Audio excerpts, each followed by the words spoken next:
සුබ දවසක්. ඔන්න ඉතින් මේ කට්ටියම ගමනක් යන්න තමයි අද ලෑස්තිය.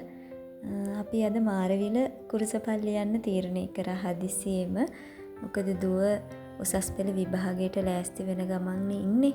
ඉතින් එයාට යන්න ඕනේ කියලා කිව්වා. ඉතින් අපි හදිසියෙම ඔන්න තීරණය කරා මේ ගමනේ යනවා කියලා. මග දිගටම ඉතින් කෑම තමයි. පොඩි අය ඉන්නකොට ඉතින් දන්නවනේ. ඒගොල්ලෝ ආස ඉතින් මග දිගට කෑම ಜಾති ගන්න තමා. ඔය යන ගමන ඉතින් අපේ ලොකු දෝනි වෙනුවෙන් තමයි අපි යන්නේ. හැමෝම එකතු වෙලා ඔය පේනවනේ ඉතින් තුන්දෙනා සින්දු කී යනවා ඉතින්. මේගොල්ලෝ අපි පවුලක් හැටියට ඇත්තටම දරුවොත් එක්ක ඉදි හරි ලස්සනයි ජීවිතේ. මොන දේවල් මොන ප්‍රශ්න මොන ගැටලු තිබුණත් එකට එකතු වෙලා පවුලක් හැටියට ඉන්නවනම් ඒක තමයි මේ ලෝකේ තියෙන ලස්සනම දේ කියලා මම හිතනවා. ඉතින් අපි පුංචි වෙලාවක් හම්බුණත් හුඟක් වෙලාවට එළියට යනවා. පුංචි දේවල් මහා ලොකුවට සල්ලි තිබුණත් නැතත් පවුලක් හැටියට එකට ඉන්න අවස්ථාවල් අපි හොයා ගන්නවා. ඉතින් මම මේ වීඩියෝ එක අරගෙන ආවෙත් ඒ නිසාමයි. සමහර වෙලාවට අපි හිතනවා සතුටු වෙන්න සතුටින් ඉන්න ලොකු දේවල් ඕනේ, ලොකුවට සල්ලි ඕනේ. අනේ ඉතින් එහෙම නෑ.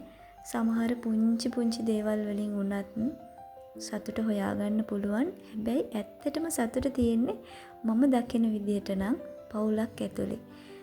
මොන ප්‍රශ්න මොන බාධක තිබුණත් පවුලක් විදිහට එකට ඉන්න පුළුවන් නම් එකට ඉන්නවනම් ඕනම දෙයක් ජයග්‍රහණය කරගන්නත් පුළුවන්. හීන පස්සේ ගිහිල්ලා හීන හඹාගෙන ගිහිල්ලා ඒවා දිනා ගන්නත් පුළුවන්.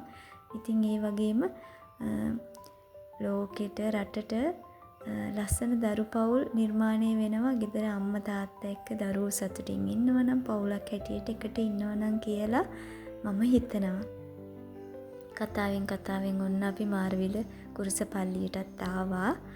ඉතින් දැන් ඉතින් මේ පේනවනේ අක්කා වෙනුවෙන් තමයි මේ ඔක්කොමලා ඉතින් මේ යන්නේ. මේ ප්‍රාර්ථනා කරන්නේ එයා වෙනුවෙන් තමයි. ඉතින් මේ කුරුසපල්ලිය කියලා කියන්නේ කොච්චර හාස්කම් පිරුණු තැනක්ද කියලා මං හිතන්නේ හැමෝම දන්නවා. ඒකට කිසිම ආගම් ભેදයක් නැහැ. ඔයාලත් ගිහින් ඇති. ආශිර්වාදත් අරගෙන ඇති. ලැබිලා ඇති ඉල්ලපු දේවල්. ඉතින් අපි යන්නේන තැනක් තමයි කුරුසපල්ලිය. ඉතින් ආගම දහම ඇතුලේ දරුවෝ ඇති දෙඩි කරන එක දෙමව්පියන්ගේ වගකීම. ඒක මොන ආගම වුණත්. ඉතින් අපිත් අපේ දරුවන්ට පුළුවන් උපරිමයෙන්ම විශ්වාසය දීලා ආගම දහම ඇතුලේ ඇති දෙඩි කරන්න ගොඩාක් මහන්සි වෙනවා. ඉතින් ඔය මග දිගට පේනවනේ එන ගමන් ඔන්න ඉතින් සව් බොනවා කට්ටිය. දැන් ඉතින් ඔන්න අයිස්ක්‍රීම් ඉල්ලනවා මග දිගට රස්නේ දාඩියයි කියලා. ඉතින් ඔය අයිස්ක්‍රීම් ගන්න ගමන් ඉන්නේ. ඉතින් වීඩියෝ එක මං ඉක්මනට ගත්තා. කෑම බීම නම් ඉතින් කෙලවරක් නෑ.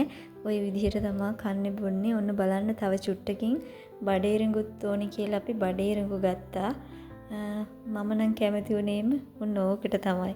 බඩේරඟු එකට තමයි. ඉතින් දැන් අපි මේ ඉන ගම. ඉතින් අපි තීරණය කරා හවස අපිට වෙලාව තියෙනවා. මේගොල්ලෝ ආසාවෙන් හිටියා ස්පයිඩර්මෑන් බලන්න. ඉතින් මේ දවසේ තව පොඩි කොටසක් ඉතුරු වෙලා තියෙන නිසා අපි තීරණය කරා ස්පයිඩර්මෑන් මූවි එක යන්නත් ළඟයි. පොඩි දවස් ප්‍රමාණයක් තියෙන්නේ.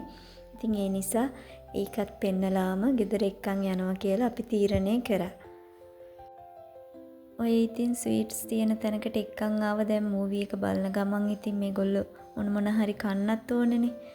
ඉතින් ඇවිල්ලා ෂොප් එකකට පොඩි මොන හරි අරගමු කියලා තමයි බැලුවේ. ඉතින් පොඩි මොනවා හරි ගන්න ආවට ඉතින් දන්නවනේ. බබාලා 3 දෙනෙක් ඉන්නකොට චූටිම නොවුනත් ඉතින් කෑම බීම දැක්කහම ආසයි ඉතින් තෝරනවා ඉතින් ගන්නවා. ඔන්න අපි මූවි එක බලන්න ආවා ඉතින්. තුන්දෙනාටම ඉතින් හරි සතුටුයි. අක්කට එක්සෑම් හින්දා ස්පයිඩර්මෑන් බලන්න බැරි වෙයි කියලා පොඩි දෙන්නත් හිතුවේ. ඉතින් ඒගොල්ලන්ට හරි සතුටුයි ස්පයිඩර්මෑන් බලන්න පුළුවන් වුණාට. හස්බන්ඩ්ට නම් ඉතින් ටිකක් මහන්සි. එයා ඩ්‍රයිව් කරන නිසා ටිකක් මහන්සි. නිදිමතත් කිව්වා. බලන්නකො ඉතින් ඔන්න චුට්ටකින් නිින්ද ගිහිල්ලා තාම මූවි එක නම් පටන් ගත්තේ නෑ. පටන් ගත්ත ගමන් ඉතින් නැගිට්ටා. චුට්ටක් නිදා ගත්තා. ඉතින් ওই විදිහට සතුටු දවසක් අපේ පවුලේ නිම වෙලා ගියා.